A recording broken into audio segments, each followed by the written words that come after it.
Incredible success story. One of our kids, our youngest son, didn't read until he was 10. Yesterday, in a college class, he gave an informative speech on dyslexia. And he came running up to me just a little while ago and said, "Mom, I want you to see the grade because you were a big part of helping me get this grade." And I was like, okay. I knew he did well. He told me he rocked it. But what he showed me were the professor's comments.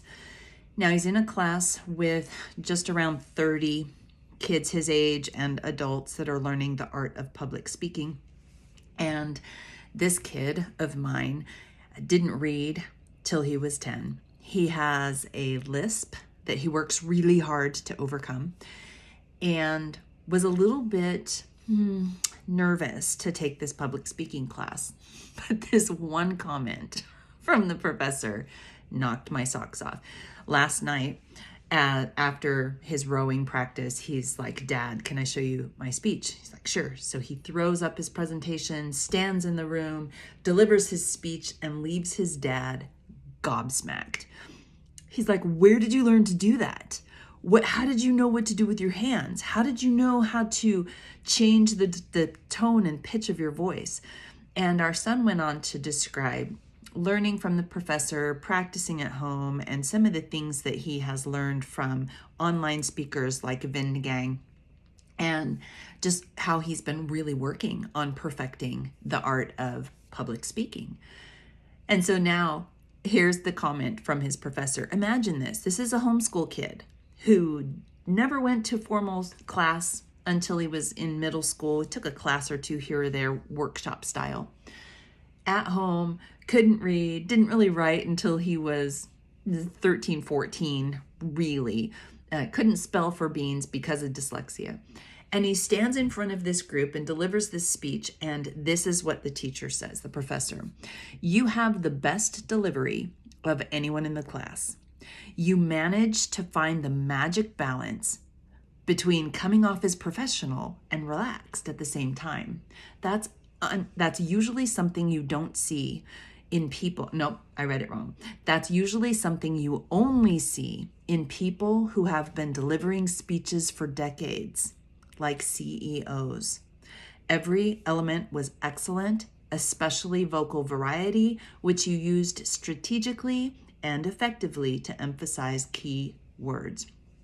Oh my gosh, gobsmacked. If you're a teacher, if you're a parent, if you're a homeschooler, and you still have kids at home, it is worth it to practice the art of oral communication. It is a foundational homeschool goal within our home that by the time our kids graduate high school and leave home, they will have mastered the art of communication, both in written and oral form. This is our youngest son. All 5 of our kids are eloquent writers and stand in front of crowds and can deliver speeches with at least confidence, if not amazing skill and presentation. But it doesn't come by accident. It comes through practice.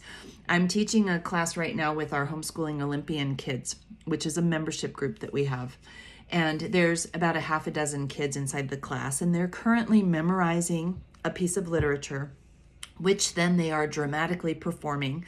The pieces are 3 to 5 minutes long. And we're working on things like facial expressions, tone of voice, speed, that we use our words, and the use of hands, especially on a camera, which is the world that we're in today. You need to use your hands in some way to help emphasize the things that you're teaching, but also to help keep the attention of the people that are watching. It pays off. I was just telling the kids yesterday that Stephen was getting ready to go to school to deliver his speech, and they thought, "Oh, this is really super cool." Because I showed them a screenshot of 25 of his practice sessions. And that was just one sitting. What we did was he wrote his speech, and then this is how you can help your kids. So this is where you will want to take notes. If you want to help your kids become excellent speakers, number one, it takes a decade or two of practical practice. You have to practice. Even if you're just standing in front of the TV and you're telling somebody why this shell is your favorite possession on the planet and the story behind it. And I was telling the kids that the reason that he's able to stand and to deliver his speech with confidence is because he's practiced. And I showed them these clips of, not clips, but images of him practicing. He wrote his speech. And then to begin practicing, we do it in this way. The very first time he does his speech, I don't record it, but I time it, and we call it a brain dump. You just got to get it all out messy. So you do a dry run without worrying about whether or not your words come out okay, whether or not your facial expressions are correct. You're just trying to brain dump your actual speech. And for his speech that was 6 to 8 minutes, that initial brain dump was about 15 minutes long. Okay, after that, we spend a couple times talking through it, what felt good, what pieces is he missing information. Then he did some quick edits to his outline, and then he went through a couple more rough drafts, rough cuts on them. By the fourth time that he was running through his speech, I whip out my phone and I record him. The reason that we record almost every practice session is multifaceted. The first one is sometimes you say something brilliant in the middle of a practice speech and you finish and you can't remember what it was. So we record it so that we can capture all of the gold, all of the fairy dust, all of the magic, so that he can weave it back into his speech.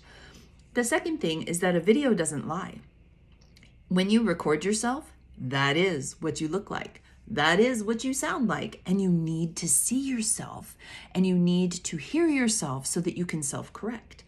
So we record our kids as they're practicing so that they get used to looking at themselves on camera and they get used to being comfortable with the idea that they're confident with what people are seeing when they're looking at them. It helps them with their confidence.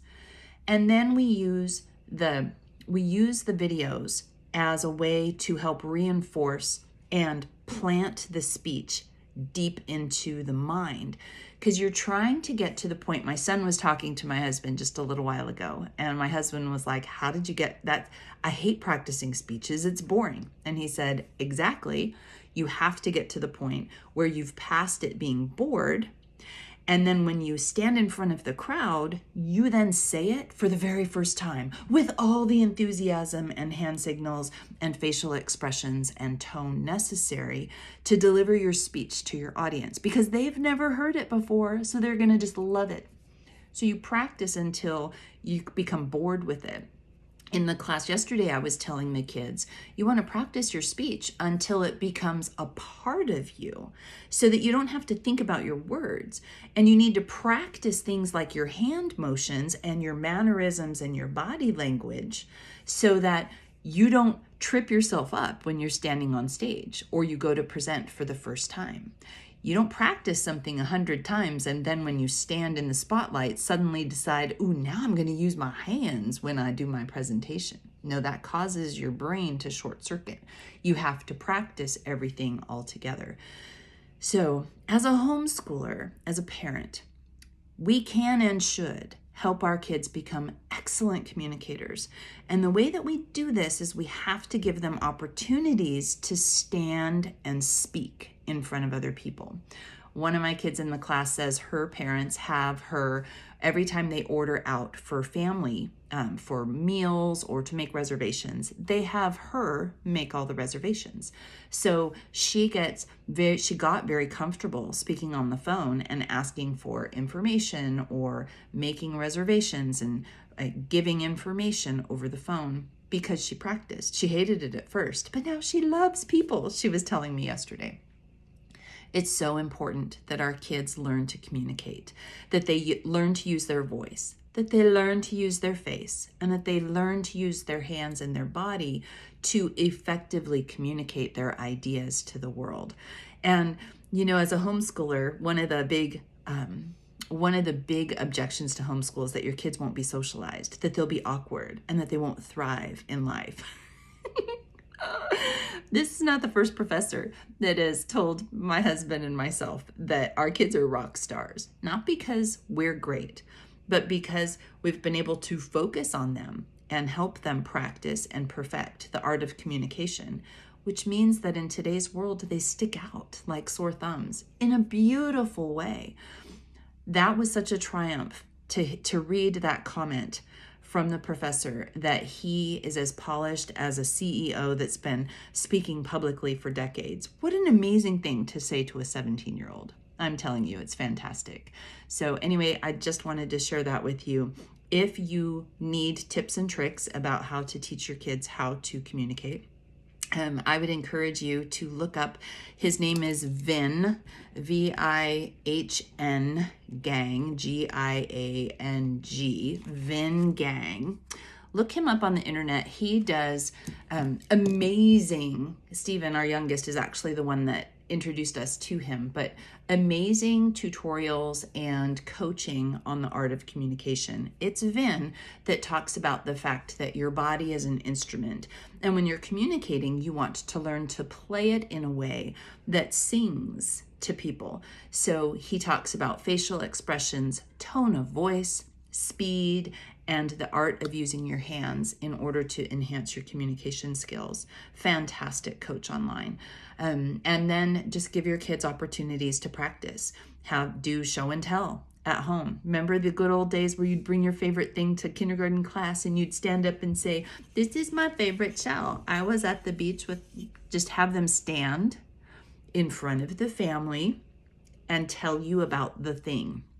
And before they run to go jump on the sofa, say, "Wait, I have some questions." And then make sure you ask at least 1 or 2 questions that they get to answer, and then they can walk and go sit down. That's how you start them speaking, is you give them opportunity to be the center of attention, and then to share information, and then to answer questions.